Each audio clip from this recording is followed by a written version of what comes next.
Hello student, जेपीआईसी digital study में आपका स्वागत है। आज आपका 10th क्लास में जो टॉपिक है एसएसटी में उपनिवेशों के विरुद्ध भारत में राष्ट्रवाद। उपनिवेशों के विरुद्ध भारत में राष्ट्रवाद दोनों के संदर्भ में हम लोग अर्थ जानेंगे, फिर आगे बढ़ेंगे बहुत ईजी तरीके से। तो चलिए हम लोग अपने विषय वस्तु को आगे बढ़ाते हैं और अर्थ इसका जानते हैं। शब्द आया है उपनिवेशों के विरुद्ध भारत में राष्ट्रवाद। पूरा वाक्य है, इसमें एक शब्द है उपनिवेश, एक शब्द है राष्ट्रवाद। प्रिय विद्यार्थियों, इसके पहले राष्ट्रवाद के संदर्भ में 2-3 टॉपिक आपके पास जा चुका है। राष्ट्रवाद क्या है एकदम अच्छी तरह से जानते हैं। थोड़ा से 2 लाइन में समझाना चाहेंगे क्योंकि विषय वस्तु यहीं से स्टार्ट हो रहा है।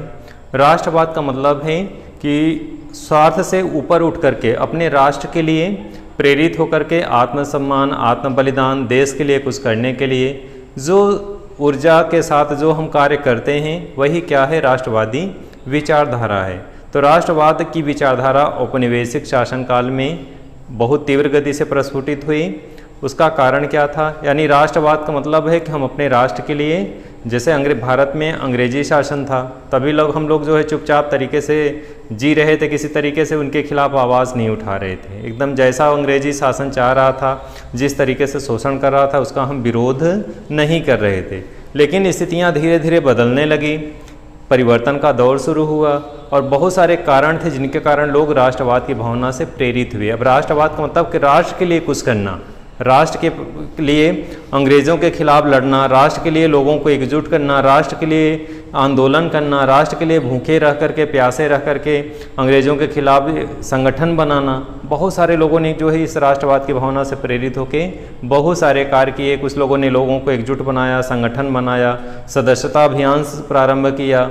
राष्ट्रवाद से प्रेरित होकर के लोगों ने ब्रिटिश हुकूमत के जो वस्त्र थे उनका परित्याग किया, भारतीय कपड़ों को बढ़ावा दिया, भारतीय वस्त्रों को पहनना शुरू किया। तो इस तरह से राष्ट्रवाद की भावना के कारण ही ये सारे कार्य उस टाइम में किए जा रहे थे।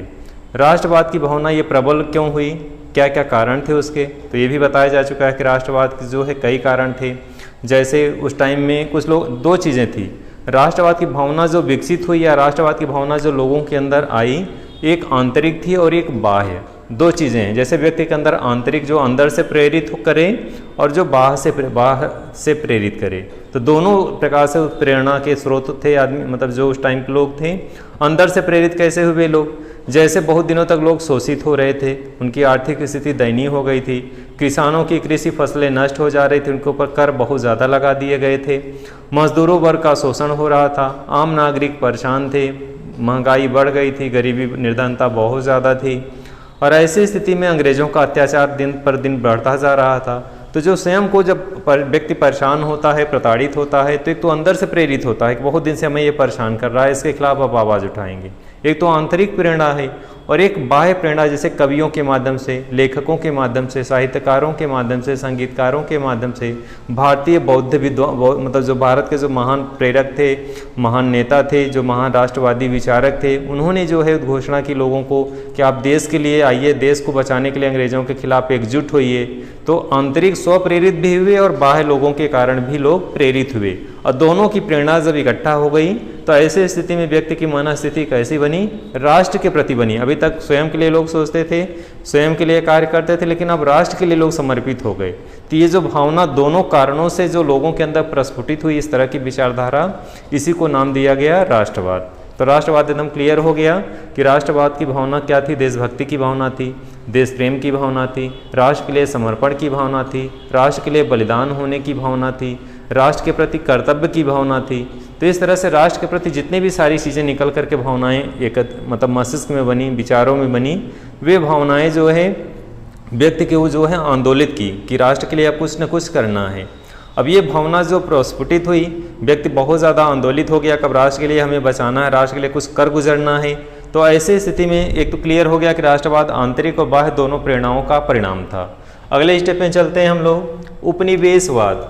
उपनिवेशवाद क्या है, किसी देश में व्यापारिक संस्थान स्थापित करना और उस पर धीरे धीरे मतलब इसके कई व्यू में कई अर्थ निकलेंगे। जैसे एक तो कहीं कहीं उल्लेख मिलता है कि व्यापारिक संस्थान स्थापित करना, किसी देश में वहाँ पे व्यापारिक संस्थान स्थापित करना और वहाँ के प्राकृतिक संसाधनों का धीरे धीरे फिर दोहन करना शुरू कर देना।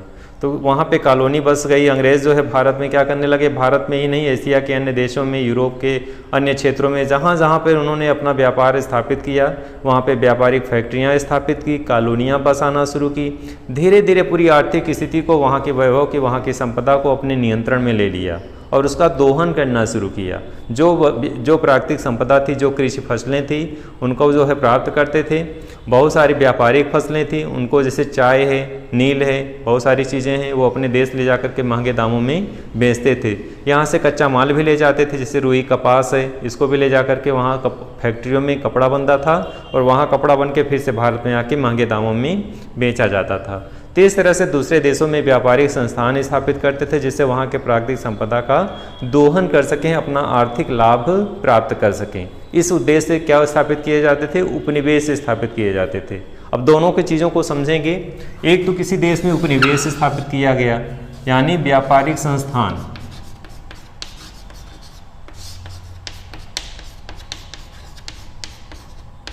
व्यापारिक संस्थान इसलिए स्थापित किया जिससे उन्हें आर्थिक लाभ प्राप्त हो सके। वो व्यापार के माध्यम से यहाँ के प्राकृतिक संपदा का दोहन कर सकें, यहाँ से कच्चे माल प्राप्त करके अपने देश ले जाएं और वहाँ पे उद्योगों में वही कच्चे माल का उपयोग करके कोई वस्तु का निर्माण करें और फिर उन्हीं वस्तुओं को भारत के बाज़ारों में महंगे दामों में बेचते थे। तो इस तरह से उपनिवेश स्थापित करने का क्या उद्देश्य था, ये भी क्लियर हो गया। तो उपनिवेश क्लियर हो गया कि व्यापारिक संस्थान था जो किसी देश में स्थापित करते थे वहाँ के आर्थिक लाभ के उद्देश्य से। तो राष्ट्रवाद क्लियर है, उपनिवेश क्लियर है। अब दोनों के विरुद्ध संघर्ष क्यों हुआ, ऐसा क्या स्थिति बनी, इसको समझेंगे। यहाँ पे है उपनिवेशों के विरुद्ध भारत में राष्ट्रवाद, यानी भारत में जो उपनिवेश स्थापित हुए थे अंग्रेजों के द्वारा, भारत में जो व्यापारिक संस्थान स्थापित किए गए थे पूरे भारत में जगह जगह पे, और धीरे धीरे पूरे भारत को अपने अंडर में ले लिया, अपने नियंत्रण में ले लिया। तो उसके पीछे जो है एक क्लियर चीज़ हो गई, उपनिवेशों के पीछे क्या उद्देश्य था, आर्थिक लाभ कमाना, यहाँ से कच्चे माल प्राप्त करके अपने देश ले जाना और वहाँ पे उद्योगों में वही कच्चे माल का उपयोग करके वस्तुओं का निर्माण करना और फिर से भारतीय बाजारों में महंगे दामों में बेचना। ये उद्देश्य था किसका, उपनिवेश के पीछे, आर्थिक लाभ कमाने के पीछे ये उद्देश्य था। तो इस तरह से उपनिवेश भारत में जब स्थापित हो गए तो यहाँ के लोग जो थे, भारतीय लोग जो थे,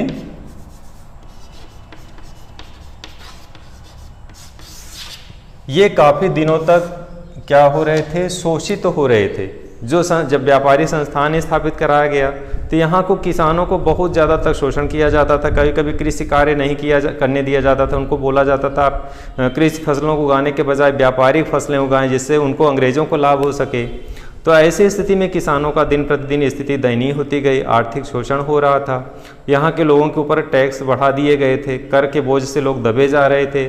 कुटीर उद्योग पतन की ओर बढ़ रहा था क्योंकि जो विदेशों से वस्तुएं बनी हुई आ रही थी उद्योगों में, वे यहाँ पे जो है अच्छी किस्म की होती थी, जो हाथ की वस्तुएं बनी होती थी उतनी अच्छी गुणवत्ता उसमें नहीं होती थी।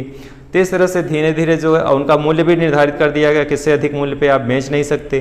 तो भारतीय जो यहाँ पे कुटीर उद्योग थे उनकी लागत ज़्यादा थी और उन्हें लाभ नहीं मिलता था। तो ऐसे कंडीशन उनके उद्योग भी, कुटीर उद्योग भी धीरे धीरे पतन की ओर हो गए। तो इन सभी कारणों के कारण, यानी भारतीय जो थे कई चीज़ों के कारण प्रताड़ित थे, जिनके कारण क्या स्थितियाँ बन रही थी कि वे राष्ट्रवाद की भावना से प्रेरित हो रहे थे। जब उनकी विभिन्न तरीके से जब उन्हें प्रताड़ित किया जाने लगा, परेशान किया जाने लगा और देश को गुलाम बना दिया था अंग्रेज़ों ने, और ऐसी स्थितियों में जो है भारतीय नागरिकों के अंदर भारतीय राष्ट्रवाद जो विचारक थे यहाँ पे उन्होंने जो है प्रेरित किया भारतीय लोगों को, और इस तरह से राष्ट्रवाद की भावना प्रस्फुटित हुई। एक एक क्रम में हम लोग आगे बढ़ेंगे। तो सबसे पहले आएंगे फर्स्ट पे, उपनिवेशों में राष्ट्रवाद के उदय की प्रक्रिया उपनिवेशवाद विरोधी आंदोलन से जुड़ी है।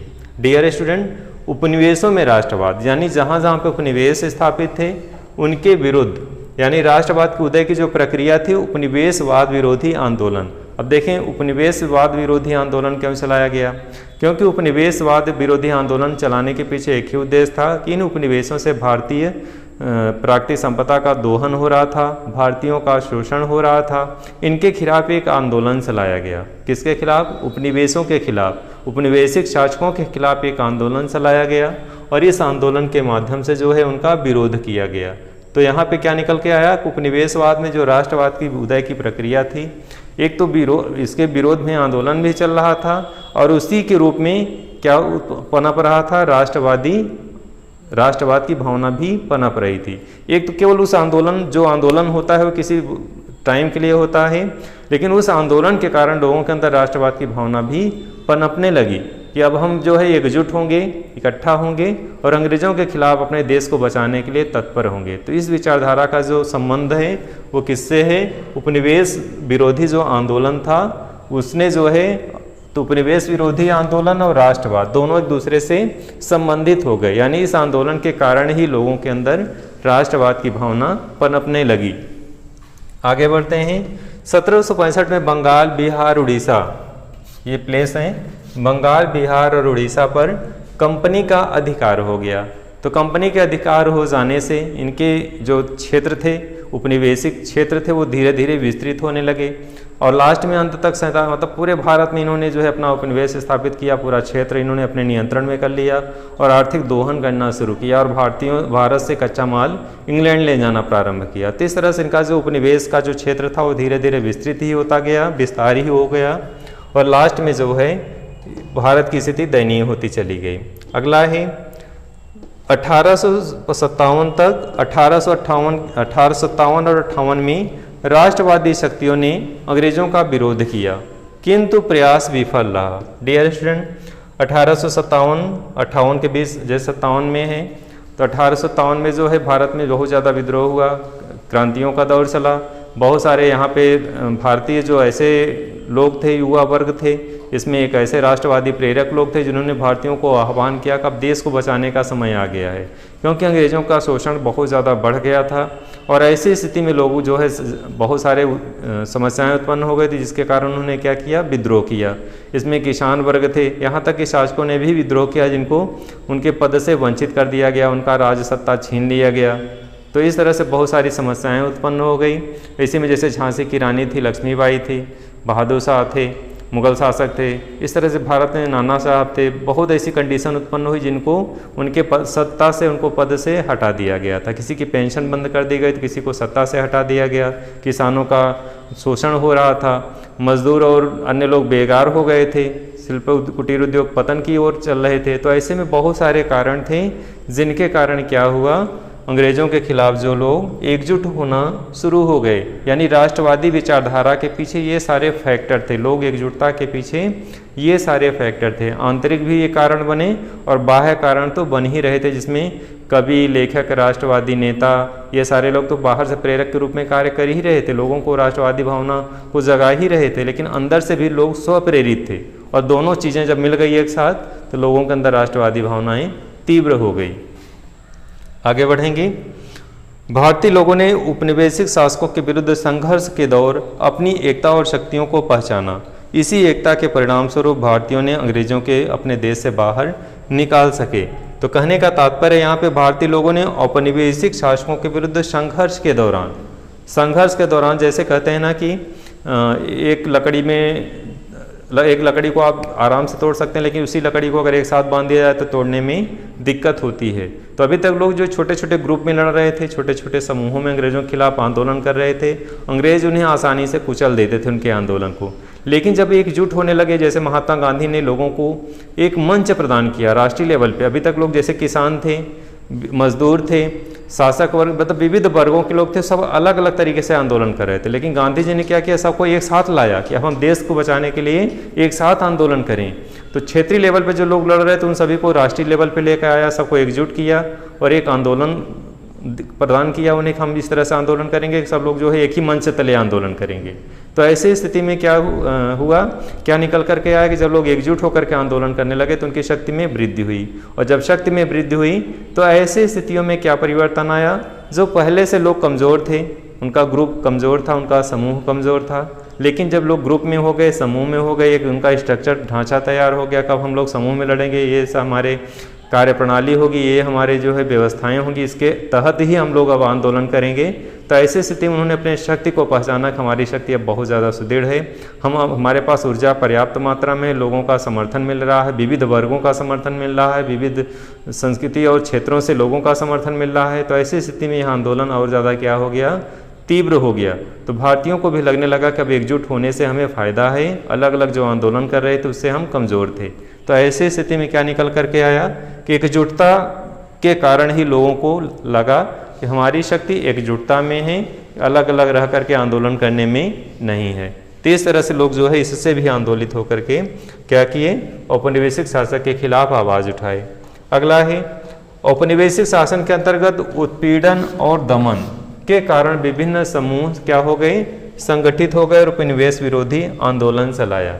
भारतीय लोगों का उत्पीड़न हो रहा था और दमन हो रहा था, जनता का शोषण हो रहा था, उनके ऊपर कर बढ़ाया जा रहा था, उनकी बातों को सुना नहीं जा रहा था और जब भी वो आवाज़ उठाते थे शक्ति के साथ लाठीचार्ज करके उनको गिरफ्तार करके जेलों में डाल दिया जाता था। इस तरह से उनकी आवाज़ को दबा दिया जाता था, उनका दमन कर दिया जाता था।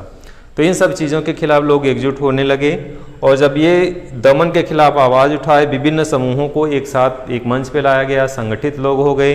तो ऐसे स्थिति में उपनिवेश विरोधी आंदोलन जो है तीव्र हुआ और इससे जो है पूरे भारत में राष्ट्रवादी विचारधारा चरम पे आ गई, क्योंकि सारे लोग जो है एकजुट हो चुके थे। अब क्षेत्र स्तर पे के बजाय बल्कि राष्ट्रीय स्तर पे आंदोलन कर रहे थे। क्षेत्रीय स्तर पे जो समस्याएं थी सभी समस्याओं को एक कर दिया गया था और एक ही व्यवस्था थी कि भारत से अंग्रेजों को भगाना है। तो इस तरह से जो छोटे छोटी समस्याएं थी उन सबको एक साथ जोड़ दिया गया और इससे जो है राष्ट्रव्यापी आंदोलन का रूप प्रदान किया गया। तो इस तरह से राष्ट्रवादी भावनाएं जो हल्की अभी चल रही थी वो तीव्र गति से विस्फोट की रूप स्थिति में पहुंच गई। आगे बढ़ते हैं हम लोग। बर्मा, चीन, वियतनाम आदि देशों में उपनिवेशवाद का विरोध होता रहा।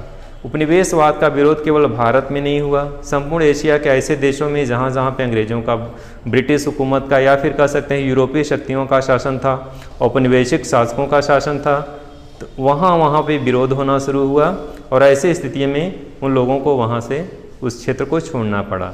तो ये इस तरह से आज का आपका विषय वस्तु था कि औपनिवेशिक या उपनिवेशों के विरुद्ध भारत में राष्ट्रवाद की भावना किस रूप में थी।